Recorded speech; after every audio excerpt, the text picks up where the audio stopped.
Oi, pessoal! Nas próximas aulas, a gente vai falar sobre alguns sistemas de arquivos específicos. Porque se a gente entender esses sistemas de arquivos específicos, a gente consegue entender alguns conceitos que são usados em vários outros sistemas de arquivo. Mas antes disso, vamos falar sobre alguns elementos básicos de um sistema de arquivos. Bom, a ideia geral de um sistema de arquivos é que o sistema operacional ele possui a visão do disco como um conjunto de blocos, como a gente já viu. E aí, o que o sistema de arquivos faz? Ele, se a gente for olhar de uma forma bem simplista, ele é um dicionário. Ele é um dicionário que tem chave e valor. A chave é o nome do arquivo e o deslocamento que você vai fazer naquele arquivo. E o valor é o número do bloco de disco associado. Então, a gente dá para o sistema de arquivos um nome de arquivo e o deslocamento que vai dar, né? Não necessariamente a gente vai acessar o arquivo de forma sequencial, a gente pode querer acessar uma parte do arquivo, e aí o sistema de arquivos vai retornar para a gente o número do bloco associado. E para esse dicionário ser implementado e ser implementado de forma eficiente, a gente tem 4 elementos básicos. Esses 4 elementos básicos são usados por quase todos os sistemas de arquivo. Quando formos falar de sistemas de arquivos em outras aulas, falaremos desses elementos básicos. Então, quando a gente for falar de sistemas mais específicos, a gente vai ver como esses sistemas mais específicos eles vão implementar cada um desses elementos básicos. Bom, vamos começar pelos 2 primeiros, que estão muito relacionados, que são os diretórios e as estruturas de indexação. Bom, a gente já viu que um diretório ele serve para mapear nome de arquivo para número de arquivo. Então, os diretórios, como a gente viu, são arquivos especiais que possuem listas, e essas listas de nomes de arquivo vão mapear o nome do arquivo, que é amigável para as pessoas, vão mapear esse nome para um número de arquivo. Basicamente isso que um diretório vai fazer. O número de arquivo ele vai ser usado para a gente poder encontrar qual é o bloco do disco associado àquele nome de arquivo. Então, a gente tem que fazer um mapeamento de número do arquivo para bloco. Ou seja, qual bloco a gente precisa acessar para acessar aquele arquivo. Aqui, a gente vai considerar que é o bloco inicial do arquivo. Vamos supor que a gente queira acessar o primeiro bloco do arquivo. Então, a gente vai dar o nome do arquivo, o diretório vai fazer o mapeamento de nome para número do arquivo, e aí a gente vai saber, por esse número do arquivo, qual é o bloco inicial do arquivo lá no disco. Quem faz esse mapeamento entre número de arquivo e bloco do disco é a estrutura de indexação. A estrutura de indexação é armazenada em disco e vai mapear o número do arquivo para os seus blocos associados. Geralmente, essas estruturas são implementadas como árvores, mas a gente vai ver que em sistemas mais simples, elas podem utilizar listas encadeadas, que é o caso do FAT, que a gente vai falar sobre ele. Bom, então, a ideia é essa. Você tem um nome de arquivo, que é mapeado para um número de arquivo, e o número de arquivo é mapeado para um bloco do disco. É lógico.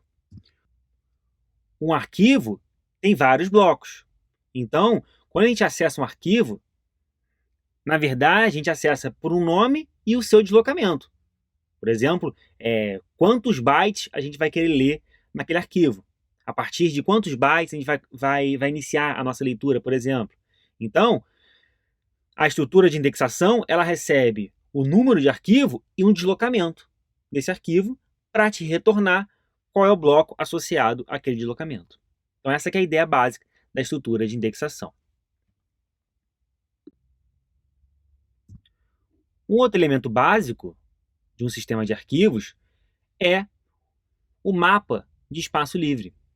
O que é um mapa de espaço livre? É um registro que diz quais blocos do disco estão em uso, quais não estão em uso.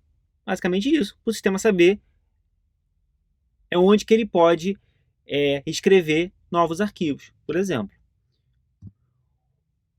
Um mapa de espaço livre muito utilizado é o mapa de bit, ou bitmap, que é basicamente um vetor no qual seus elementos podem ser 0 ou 1.